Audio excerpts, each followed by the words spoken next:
Nintendo is suing Palworld.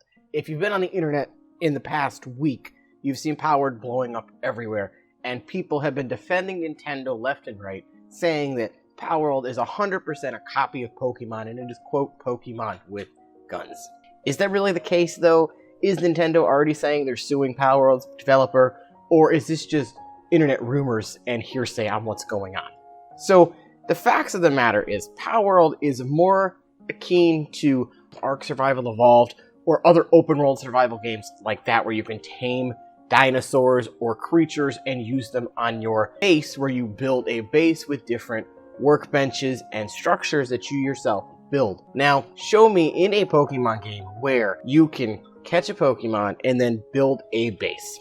I'll wait, because I have played every mainstream Pokemon game out there, and there is not a single Pokemon game where you physically collect resources and build foundations, put walls up and a door, and call it a house. We've not even come close to that in Pokemon. So right there off the bat, Nintendo can't claim copyright infringement. Usually, Nintendo is on top of any copyright infringement with any of their games. They don't even like when you mod any of their games. So, of course, Pokemon, Palworld, we all know that Palworld used AI art to generate these creatures, but how many other things are like Pokemon out there? You have Digimon, you have Yu-Gi-Oh!, you have Bakugan, you have Ark, you have Dark and Light, you have Rune Factory, you have all these other games that pull from creatures and use real-life creatures to create these creatures. So of course, there is going to be some commonality among all of them. The best example of this from Palworld so far has been their sheep pal. I will say this, it's a freaking sheep, people. Nintendo, nobody owns the right to a sheep image. They don't own the right to chicken images either. So people saying that they look like Wooloo from Pokemon, it's a sheep. Every game that has farming involved has a sheep. And again, Pokemon doesn't have farming. So your argument's already invalid right there. You might be able to look at some pals and say, oh, that looks like Pokemon. You've got people pulling up models of the Pokemon and the pals, and they're one-to-one exact replicas of each other. We don't know if the people tampered with the PAL images or the Pokemon images before they just said, oh look, these line up perfectly. Yes, there are some PALs that have very striking resemblances to Pokemon. There's quite a few that kind of resemble Eevee, but they're slightly different. It's almost like Eevee and Rockruff had a baby. So it's not as if they're using the Pokemon models and saying, oh hey, here's this. There's no Pikachu in the game, there's no Squirtle, there's no Bulbasaur, there's no Charizard. Those are Pokemon's biggest things. There's no Lapras Pokemon. There are Pokemon that look like Lapras, but that aren't Lapras. There's a Pokemon that looks like Electabuzz, but isn't Electabuzz. Best example of Pokemon going after, or Nintendo going after, anything that's close to their intellectual property. Palworld, guy made a mod, turned everything into Pokemon. Within 24 hours, Nintendo already reached out to him and said, hey, no more, you gotta stop this.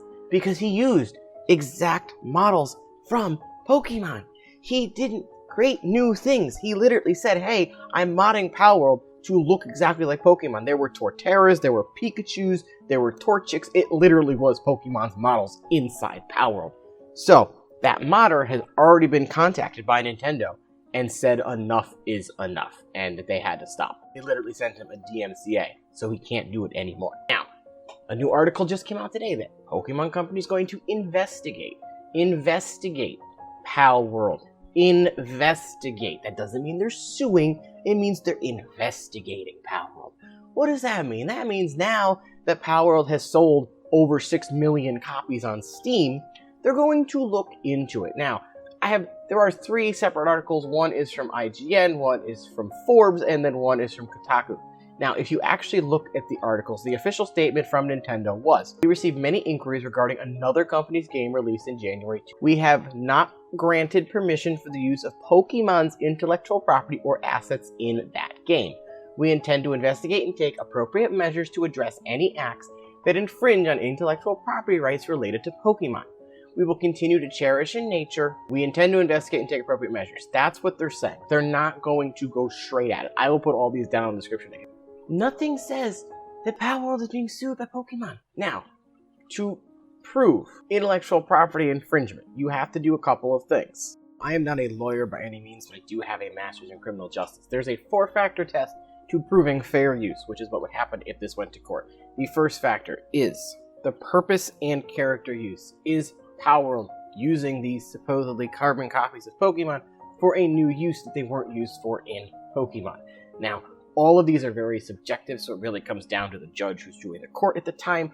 But if you look at Palworld side by side with Pokemon, the only real aspect is the battling of monsters together. But Palworld, you don't pick what moves use. There's no bar that pops up and says, okay, use this. It's not turn-based like Pokemon either. There's no potions that can be used mid-battle, so the moves are completely different too. There's no moves that are identical moves to Pokemon, so it's a slippery slope here. Now, we actually looked at Supreme Court cases for this. There was a case back in '94, and the Supreme Court basically said that the purpose of the character for use is, has the material you've taken from the original work been transformed by adding new expression or meaning?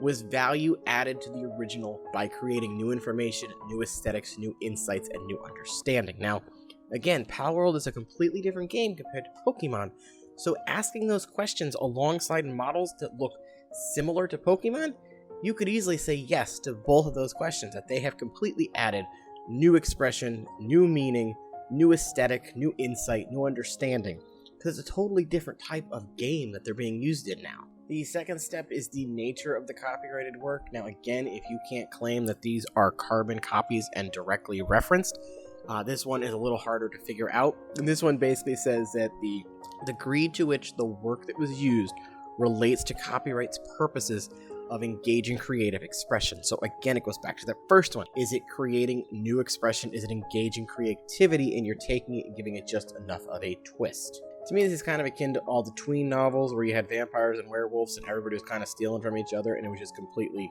the same thing, just rewritten slightly different. The third test is the amount and sustainability of the portion taken. Basically, this means the least you take from a copyrighted work, the less likely you are to be able to prove that it was copyright. Now, this comes with the caveat, if you take the heart, if you take a more memorable aspect of the work. So if you took Pikachu and you just put Pikachu's skin on another creature and it had the same facial expression, the same ears, then you'd be taking the heart of a work, and it would be a lot harder to say it wasn't a carbon copy. Again, the ones that kind of look like Eevee and Rockruff, they might end up just saying, hey, you can't use these models, and then they'll have to make new models for them. The last one is probably going to be the most damaging for Pokemon if they decide to sue.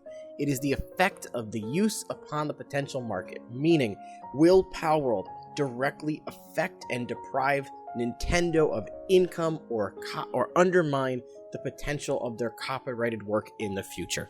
Nintendo has been around for how many decades now? People still love Pokemon.